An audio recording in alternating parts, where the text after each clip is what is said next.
السلام عليكم ورحمة الله تعالى وبركاته. تحياتي لجميع المتتبعين والمتتبعات أينما كانوا.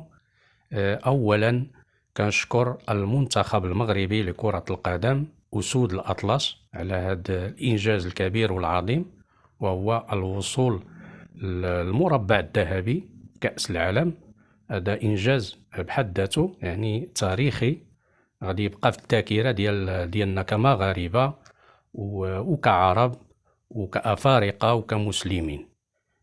وبهذا الإنجاز التاريخي من هذا المنبر كنوجه الاقتراح ديالي للمسؤولين في المغرب، وكنتمنى ياخذوه بعين الاعتبار ويديروا عملة أو ميدالية أو طوابع بريدية تخليدا لهذه الذكرى. ومتأكد إن شاء الله غادا تلقى إقبال كبير من عند المغاربة داخل المغرب وخارج المغرب.